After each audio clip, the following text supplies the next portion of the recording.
Los grandes pensadores y Dios.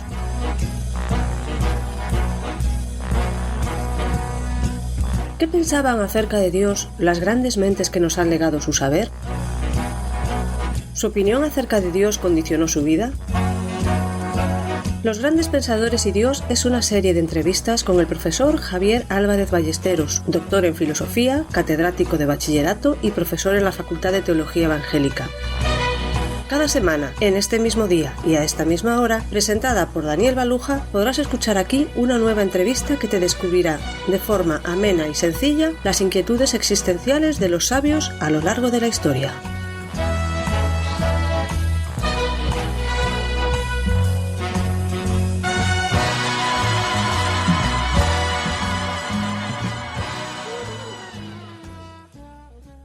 En el programa de hoy seguimos profundizando en un apasionante problema de los conflictos entre la ciencia y la fe a partir del nacimiento de la ciencia moderna.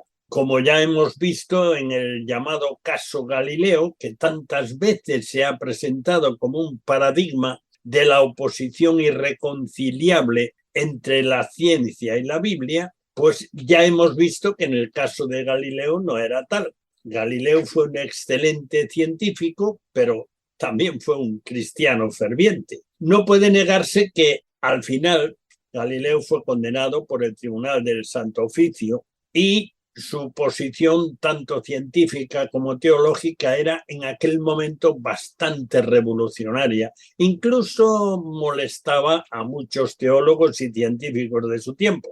Por ese motivo terminó chocando frontalmente con la Iglesia. ¿Puedes, Javier, contarnos los detalles de ese proceso que condujo a la condena de Galileo, al cual algo hemos dicho en el pasado programa, por parte de los representantes de la Iglesia Católica? Cuéntanos. Bueno, pues en primer lugar, decir que el caso de Galileo es un caso aislado, es decir, un caso de una persona que fuese condenada por motivos estrictamente científicos por el Tribunal de la Inquisición, pues es una cosa absolutamente rara. Si es que en todo caso fue por motivos científicos y no motivos personales o de otro tipo. Pero bueno, me dices que cuente un poco cómo fue ese proceso que condujo a la condena de Galileo. Es un drama en dos partes. Hay dos momentos, dos episodios que son importantes para reseñar. El primero se sitúa en el año 1616 y no es tanto una condena de Galileo como una condena del sistema copernicano. Como veíamos en otros programas, cuando Galileo publica aquella obra, El mensajero celestial, hay una serie de reacciones a esta publicación. Muchas tienen que ver con el reconocimiento de la obra de Galileo como un gran científico. Algunos ven el triunfo del sistema copernicano, el fallo del sistema anterior de Aristóteles, en fin, que hay toda una polémica y quien resulta herido ahí eran precisamente los sabios del momento, los sabios aristotélicos, que ven que su sistema, el propio prestigio personal de estos maestros aristotélicos, se venía abajo. Y empiezan a atacar a Galileo de muchas formas. Entonces ahí el conflicto, digamos, está servido. Ese fue el origen de todo este proceso. ¿Qué es lo que ocurre? Que como la situación está en disputa, o sea, ¿cuál es el sistema bueno? Porque el sistema medieval, el sistema tolemaico, está desprestigiado. Entonces quedan solamente dos sistemas en pie, o bien el sistema de Copérnico, que era el sistema que apoyaba a Galileo, o bien el sistema de Tycho Brahe, que era una especie de composición entre el sistema de Copérnico y el sistema anterior, y para mediar en esta disputa, ni más ni menos que se va a recurrir al Santo Oficio. Y se le pide al Santo Oficio que una serie de teólogos calificadores examinen, analicen dos proposiciones. La primera, que el Sol es el centro del mundo y por tanto inmóvil en cuanto a su posición. Esto es la primera cosa que tenía que analizar el Tribunal Inquisitorial. Y luego, en segundo lugar, que la Tierra no es el centro del mundo ni inmóvil, sino que se mueve toda ella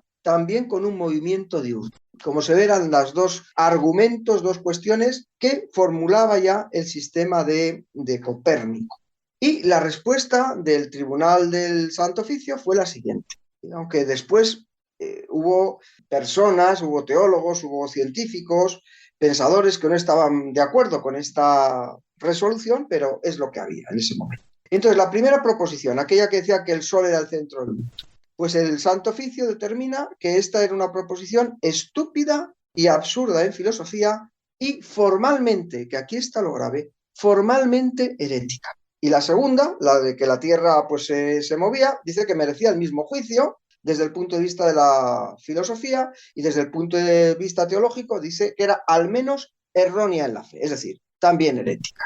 A consecuencia de este dictamen del Santo Oficio, que no sé si eran expertos precisamente en cuestiones científicas, el cardenal Bellarmino, Roberto Bellarmino, escribe una carta a Galileo en la que le dice que le comunica, digamos, el resultado de este dictamen y le prohíbe enseñar y defender el sistema copernicano.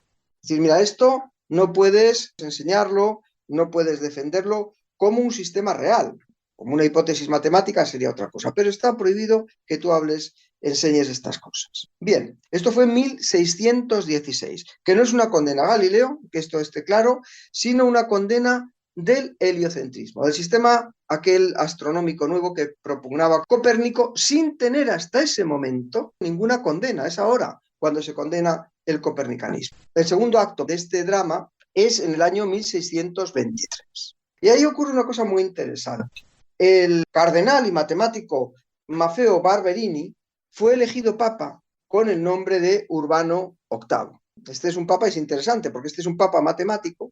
No fue muy buen papa, pero por lo menos conocimientos matemáticos tenía, y además era un gran amigo de Galileo. Incluso antes de haber sido, incluso antes de haber subido al pontificado, había escrito un poema titulado Adulatio Perniciosa, es decir, una adulación precisamente al personaje de Galileo. Claro, Galileo ve que, pues ahora es el momento en el que él puede, de una manera a lo mejor un tanto disimulada, pues volver a hablar de esos problemas que a él le interesaban tanto. Y se decide escribir un libro, que es un libro fundamental en la vida de Galileo, que él tituló El diálogo sobre las mareas. Y él quería presentar, y esto es curioso, perdona el inciso, pero creo que es interesante, desde el punto de vista científico, erróneo, según la ciencia actual, porque lo que él pensaba es que las mareas se producían por el movimiento de la Tierra. Es como cuando si cogemos un vaso en nuestra mano con agua y lo giramos, pues el agua se mueve. Y entonces la explicación de Galileo era de este tipo. Pues él se embarca en este proyecto, intentando demostrar que este flujo de las mareas era consecuencia del movimiento terrestre. Pero cuando él pide la aprobación por parte de la Inquisición de esta obra, le dicen que tiene que cambiar el título, que se olvide de las mareas, que de lo que él tiene que hablar es precisamente del fondo de la cuestión, que es precisamente estos dos grandes sistemas que hay para explicar el universo, que son el de Copérnico y el sistema tolemaico. Entonces, ahí Galileo escribe esta obra que te digo que es importantísima, que lleva por título Diálogos sobre los dos máximos sistemas del mundo. Esta es la obra clave y él pensaba, bueno, pues ahora es mi oportunidad de escribir y explicar cuál es la teoría copernicana y qué es lo que yo pienso. Yo, Galileo, pienso sobre este asunto. Entonces, en la obra hay tres personajes principales. Y ya, si nos fijamos, los nombres que da Galileo a estos personajes de la obra son muy representativos. Uno de ellos es Salviati, el Salvador. Entonces, el Salvador, el que plantea la postura inteligente, la postura buena, el copernicanismo, en realidad, pues es el propio Galileo que está hablando en boca de Salviati. Luego aparece un tal Simplicio, que el nombre ya nos indica, pues, el pelaje de este personaje. Simplicio es un aristotélico tolemaico demasiado estrecho de mente y que, bueno, representaba a dos de los aristotélico-tolemaicos de aquella época, pero lo que le van a hacer creer al Papa Urbano es que lo que está haciendo Galileo con este personaje es precisamente burlarse de él, burlarse del propio Papa Urbano. Y luego hay un personaje que sería Sagredo, que es un personaje neutral, como digamos es el lector que tiene que, de una manera neutral, elegir entre estos dos sistemas. Uno presentado por un borrico, que es Simplicio, que algunos pretenden que es el Papa Urbano VIII, y otro que es el Salvador Salviati.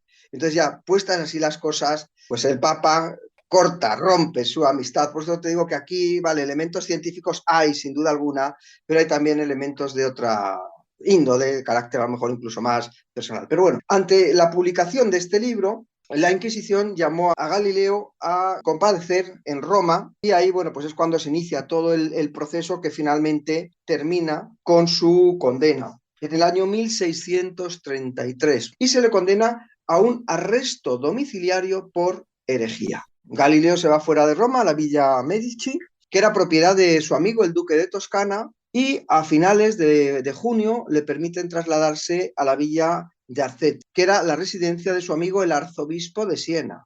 Como hemos comentado en programas anteriores, Galileo fue siempre un fiel católico y tuvo amigos en la Iglesia Católica, aunque también tuvo pues, sus detractores. En el año 1642, el mismo año que nació Isaac Newton, pues Galileo falleció en esta situación de arresto domiciliario, de prisión en su propia casa. Tú decías hace un momento, hablando del proceso tan largo y complejo contra Galileo, que fue un caso aislado, pero por lo menos recordamos otros casos como por ejemplo el de Giordano Bruno y el de Miguel Servet, que señalan también, plantean ejemplos del enfrentamiento entre la fe cristiana y la ciencia moderna. El dominico italiano Giordano Bruno, que es un personaje del siglo XVI, fue condenado a muerte por la Inquisición en el año 1600. Además, fue una muerte brutal. Después de 8 años de interrogatorios implacables por parte del Santo Oficio, fue quemado vivo en la hoguera. Y además de esto, sus libros también fueron quemados. Así que aquí tenemos una sentencia mucho más dura que la de Galileo y no fue Galileo un caso aislado, sino que parece que se intensificó la actitud contra los que diferían, discrepaban. ¿Cómo ves tú el tema? Bueno, vayamos por partes. Como dijo aquel, vamos a ver. Estamos hablando de esta polémica entre la ciencia y la fe y cómo hay una especie de persecución de la ciencia por parte de la Iglesia, por lo menos supuesta. Y primer punto, el caso de Galileo debe estar clarísimo que tenemos que descartarlo como un caso típico del enfrentamiento entre ciencia y fe. Por lo menos, interiormente Galileo no tenía ningún problema en conciliar su fe religiosa cristiana con sus descubrimientos matemáticos, físicos y astronómicos, por cierto, espectaculares. Entonces, en el caso de Galileo en concreto, que es el que nos hemos estado ocupando en programas anteriores, tenemos un científico cristiano, ojo, un científico de una talla extraordinaria, un modelo de científico cristiano, no un científico ateo, ni agnóstico, ni nada parecido, un científico cristiano de primera fila. Bien, entonces algunos dicen, sí, pero Giordano Bruno, que sí era un científico, que seguramente tenía poco de cristiano, ¿verdad? A este la Iglesia sí que lo quemó, a este la Iglesia lo cogió y le quemó. Bueno, pues ¿qué opino yo de este caso? Pues que tampoco. A ver, es verdad que Bruno tenía poco de cristiano ortodoxo. Es verdad también que terminó en la hoguera, sus obras también. Ahora, lo que es cierto también, y ahí es donde yo quiero recalcar, es que también de científico tenía muy poco. Y que desde luego no fueron sus ideas dudosamente científicas las que promovieron su condena. Es un hombre apasionante, para mí es un hombre interesantísimo y demás, pero poner el caso de Giordano Bruno como un caso de enfrentamiento entre ciencia y fe, igual que ocurre en el caso de Galileo, a mí me parece un despropósito como una casa. A ver, Giordano Bruno nace en el reino de Nápoles, que en aquel momento, por cierto, era parte de la monarquía española, porque Italia no era lo que es hoy. Su padre era un soldado del ejército español y muy pronto ingresa en la orden de los dominicos. llega a ser doctor en teología, o sea, es un tipo muy interesante, un hombre culto, que lee mucho, que investiga mucho. Desde luego no va a ser aristotélico, sino que se va a ir más bien por la vía de la mística, del platonismo, del mundo de las ideas, todas estas cosas. Y desde muy pronto va a tener conflictos, enfrentamientos con el dogma. Y esto le hace viajar de un lugar a otro, va a tener una vida itinerante plagada de conflictos con las autoridades eclesiásticas en Roma, en Ginebra, en Londres. Al final llega a Venecia pensando pues que ahí es un lugar donde él va a poder expresar con mayor libertad sus ideas, y es precisamente en Venecia donde es denunciado delante del tribunal de la Inquisición, y ahí se inicia un largo proceso, está encarcelado, un proceso de 7, 8 años, y este proceso, aunque se le invita a que se retracte, él permanece fiel a su sistema de pensamiento y es quemado vivo, efectivamente, una muerte atroz en Roma el día 17 de febrero del año 1600. Entonces, ciertamente, Giordano Bruno, diríamos, es un mártir de la filosofía. Como digo en esta obra que he escrito, que se llama La aventura del pensamiento, Giordano Bruno fue una víctima más de la intolerancia religiosa propia de la época moderna. Pero esto es lo que quiero recalcar. Giordano Bruno no era un científico, era más bien un filósofo de la naturaleza. Por tanto, decir que, bueno, como el caso de Galileo no vale, entonces nos vamos a coger el caso de Giordano Bruno, pues no me parece un argumento de peso. No fue un mártir de la ciencia, fue un mártir a lo mejor de la magia, porque él escribe libros de magia, le gusta la cábala, fue un mártir del ocultismo, un mártir de la filosofía, un mártir de la ortodoxia o de la heterodoxia, un mártir de la libertad de pensamiento, lo que quieras, pero no un mártir de la ciencia. En ese momento ya circulaba el pensamiento único. Pues en cierto sentido sí, efectivamente. Me encanta tu pregunta. Es que lo que es Giordano Bruno es precisamente un crítico acérrimo de esta doctrina o de esta forma de entender la vida que hoy llamamos el pensamiento único. Efectivamente, Giordano Bruno es Giordano Bruno. Entonces, Giordano Bruno no se casa con nadie, es un pensador fantástico, un pensador que le da por ir en contra de lo establecido y que no se casa con nadie, ni encaja en un sitio, ni encaja con otro, porque es una mente libre. Además de esto, a mí me llama la atención y me admira, como de otros personajes, que ha habido grandes pensadores, pero grandes pensadores que luego den la vida por sus ideas, pocos.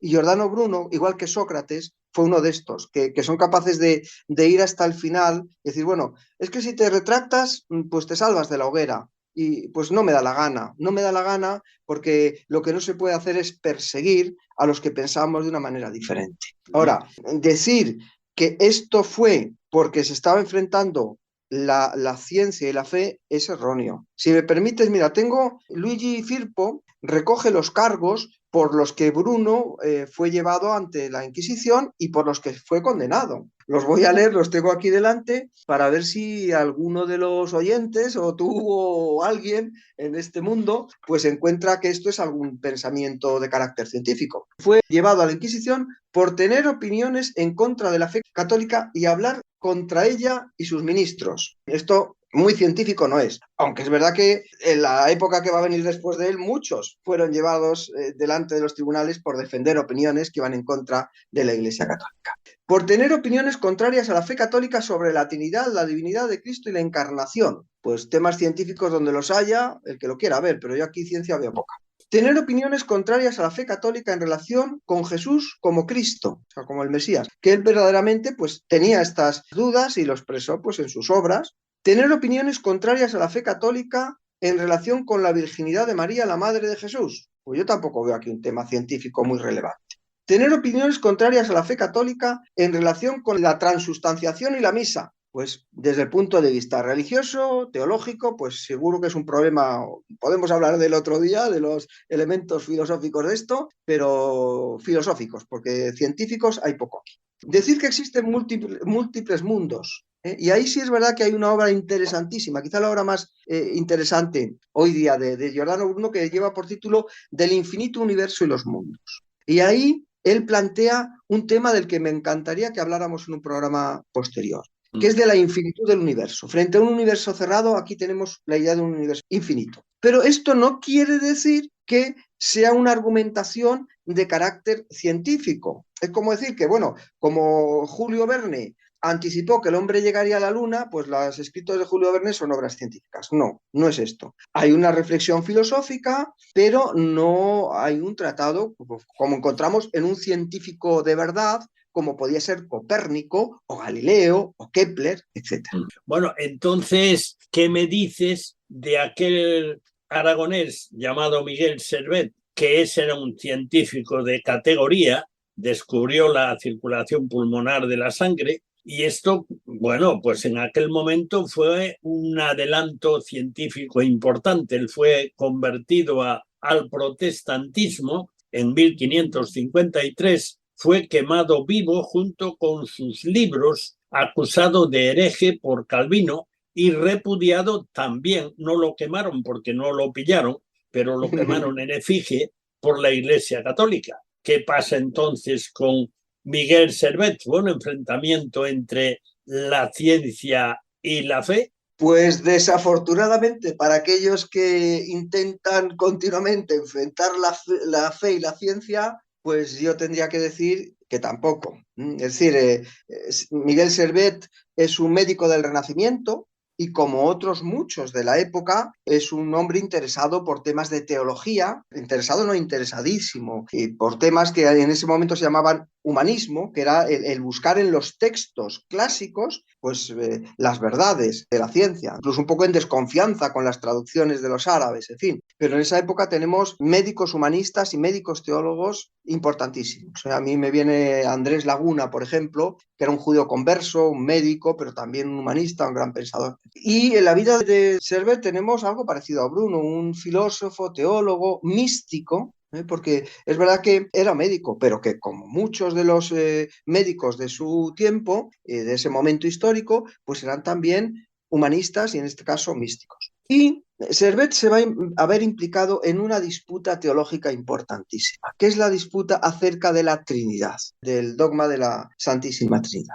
Y claro, aquí no va a encajar ni en el catolicismo, del cual sale, ni tampoco en el protestantismo, el cual va a profesar después, ya que pues, el dogma trinitario es un dogma fundamental para la fe cristiana y primeramente es condenado en Francia, pero bueno, como no le pueden ejecutar ahí, pues al final las autoridades ginebrinas son las que a instancias de Calvino al parecer, las que se encargan de su ejecución, también terrible. O sea, es que esto en los días actuales suena horroroso, ¿no? Que es quemado en la hoguera con leña verde, que produjese bien de humo con sus libros y tal. Pero es cierto, Miguel Servet es un científico, pero lo que no es cierto es que fuera condenado por sus ideas científicas. Miguel Servet es condenado por sus ideas teológicas. No hay un conflicto entre ciencia y fe, hay un conflicto entre un cristiano que no cree en la Trinidad, como va a ser, por ejemplo, después Sir Isaac Newton, que va a ser profundamente cristiano, profundamente interesado en estudiar la escritura. Claro, estudiando la escritura, el que incluso sabía un poquito de hebreo, no le encajaba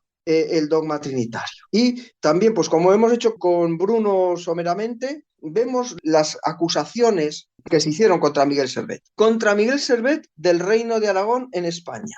Porque su libro llama a la Trinidad demonio y monstruo de tres cabezas, porque contraría las Escrituras decir que Cristo Jesús es un hijo de David y por decir que el bautismo de los pequeños infantes es una obra de brujería, y por muchos otros puntos y artículos y execrables blasfemias con las que el libro está dirigido contra Dios y la sagrada doctrina evangélica, para seducir y defraudar a los pobres ignorantes. Por estas y otras razones te condenamos, bla, bla, bla, bla, bla, bla. ¿Hay alguna condena por ese descubrimiento tan importante que fue la circulación pulmonar de la sangre? Ninguno. ¿Hay un enfrentamiento entre ciencia y fe? No. Hay un enfrentamiento entre postura o posturas que se consideran heréticas y posturas que se consideran ortodoxas. Pero exactamente por esto, por ciencia y fe, por ahora no hemos encontrado nada. ¿Recuerdas ahora mismo, yo no sé si lo hemos mencionado en algún programa anterior, ¿recuerdas ahora mismo algún libro sencillo a la altura de que cualquiera lo pueda leer y entender sobre el tema que estamos hablando? Sobre el enfrentamiento entre ciencia y fe, que, bueno, pues de alguna manera también aclare situaciones como estas. Pues a mí me gusta mucho un libro de Jan Barbour que se llama Religión y Ciencia. Creo que es un libro donde con mucho rigor se exponen las distintas posturas que hay en cuanto a las relaciones entre la ciencia y la fe, y también pues explica históricamente muy bien algunos de los problemas de las relaciones entre la religión y el pensamiento científico. Bueno, yo lo que estoy viendo, y lo veo así clarísimo, es que estamos avanzando rápidamente hacia el final de nuestro tiempo, pero con todo y con eso, pues a lo mejor podemos así dar una vuelta más de tuerca. Si no hubo un enfrentamiento entre la fe cristiana y la ciencia moderna, porque hay tantos hoy en día que se empeñan en sostener que realmente hubo y hay un conflicto, y que si uno opta por la ciencia no puede tener unas convicciones sanas de fe. Pues bueno, primero espero que esto quede aclarado en la medida de lo posible, que en la época moderna, es decir, cuando nació la ciencia moderna, no había tal conflicto entre ciencia y fe. Ni Galileo, ni el caso de Giordano Bruno, ni Copérnico, ni Kepler, tenían problema por conciliar su fe con la ciencia. Este es un conflicto que empieza a forjarse, a formularse precisamente en la época contemporánea, no en la época moderna. Es decir, a partir del siglo XVIII, con la Ilustración y sobre todo luego con el desarrollo de las filosofías ateas, fundamentalmente en el siglo XIX, sí se va estableciendo esa polémica entre si existe una polémica entre la ciencia y la fe, cosa que ya digo, a mí me parece discutible. ¿Por qué? Sobre todo a partir de lo que se llamó el cientificismo. Esto quizá tenemos que hablarlo con más tranquilidad más adelante. ¿Qué es el cientificismo? El cientificismo es una postura filosófica, no científica, que establece que solo es conocimiento lo que la ciencia conoce. O sea, que no hay más conocimiento que el conocimiento científico. Y esto no es una afirmación científica, porque no se llega a esta afirmación utilizando el método científico.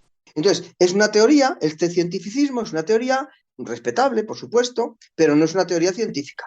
Galileo, por ejemplo, no creía que el único conocimiento que había era el conocimiento de la ciencia. De hecho, si recordamos, Galileo decía que Dios había escrito 2 libros, el de la naturaleza y el de las Sagradas Escrituras. Ahora, ¿dónde surge el conflicto? Pues precisamente yo creo que gran parte del conflicto en nuestros días surge de no distinguir esos 2 libros, el de la naturaleza y el de la Biblia, y pensar que la Biblia y lo que hacen los científicos es lo mismo, y no es así. Y en todo caso, si hablan de lo mismo, el enfoque que tiene la Biblia cuando habla de la naturaleza, de la creación, y el enfoque que tiene la ciencia cuando un astrónomo, un geólogo o un biólogo estudian la naturaleza es distinto. Si me permite, no sé si tenemos unos minutos, leo porque creo que lo explica... 2 como muchísimo, ¿eh? Pues en 2 minutos lo leo, porque es de esta obra que hemos citado antes, de Jan Barbour, y es que creo que lo explica maravillosamente. Dice, el materialismo científico y el literalismo bíblico se encuentran en los extremos opuestos de este espectro teológico. Y sigue, pero tienen en común, fíjate, el materialismo y el literalismo bíblico tienen en común una serie de características que invitan a considerarlos conjuntamente.